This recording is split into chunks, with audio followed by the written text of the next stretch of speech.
বিশ্ব দর্পণে আপনাকে স্বাগত।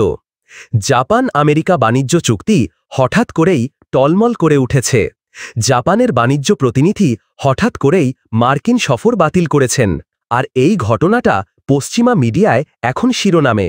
প্রশ্ন উঠছে, কেন এই সফর বাতিল হল? চুক্তি ভাঙার পথে নাকি দুই দেশের সম্পর্ক? আজকের ভিডিওতে আমরা বিশ্লেষণ করব ট্রাম্প কিভাবে বাণিজ্য আলোচনাকে চাপের খেলা বানিয়েছেন, জাপানের ক্ষোভ ও ভারতের উদাহরণ, আর ভবিষ্যতে এশীয় অর্থনীতির জন্য এর মানে কি।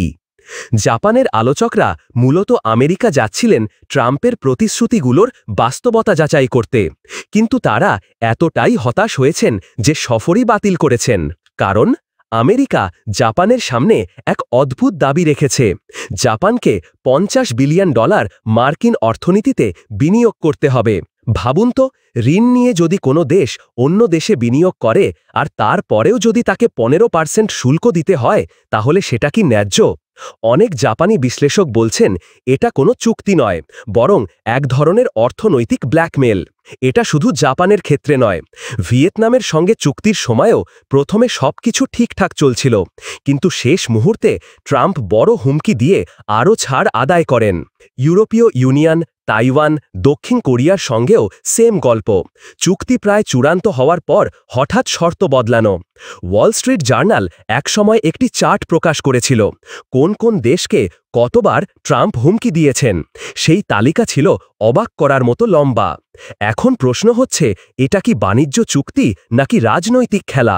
আর এখানে ভারতকে টেনে আনতেই হয়।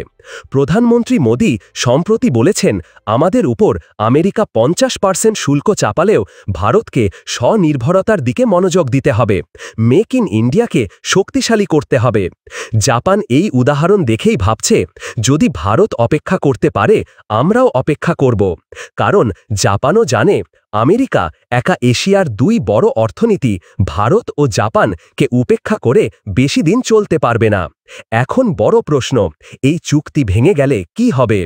1. যদি ট্রাম্প শুল্ক বানান, জাপানও পাল্টা শুল্ক দেবে। 2. জাপানের জনগণ একজোট হয়ে শুধুই দেশীয় পণ্য কিনতে শুরু করবে। আমরা জানি জাপানি ভোক্তারা অত্যন্ত জাতীয়তাবাদী। তারা সোনি, টয়োটা, প্যানাসনিক নিজেদের ব্র্যান্ডেই ভরসা রাখে। ভারত কি সেম কাজ করতে পারবে? আমরা কি শুধুই ভারতীয় পণ্য কিনতে পারব? এ বিষয়ে কমেন্টে জানাবেন।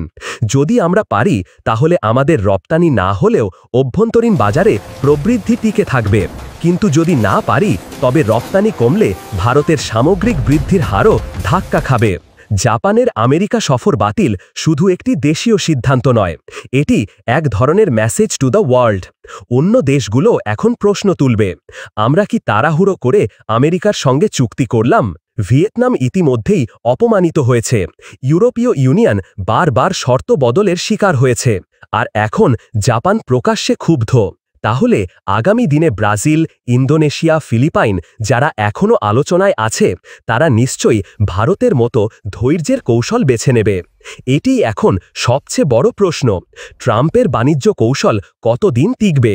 চুক্তি মানে তো দুই পক্ষের লাভ, কিন্তু যদি এক পক্ষ শুধু হুমকি দেয় আর অন্য পক্ষ ক্ষতির বোঝা টানে, তাহলে সেটা চুক্তি নয়, বরং অসামঞ্জস্যপূর্ণ সম্পর্ক।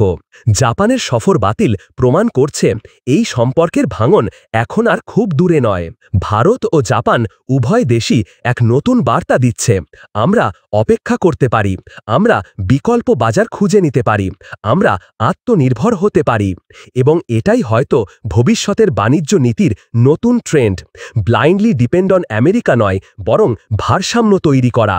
তাহলে দর্শক, আপনারা কি মনে করেন, জাপান কি শেষ পর্যন্ত ট্রাম্পের শর্ত মেনে নেবে, নাকি ভারতীয় ধাঁচে ধৈর্য ধরে নিজেদের অবস্থানে অটল থাকবে? কমেন্টে লিখে জানান। আপনার মতামত ভবিষ্যতের বিশ্লেষণে খুব গুরুত্বপূর্ণ হতে পারে। ভিডিও ভালো লাগলে শেয়ার করুন, লাইক করুন এবং সাবস্ক্রাইব করতে ভুলবেন না।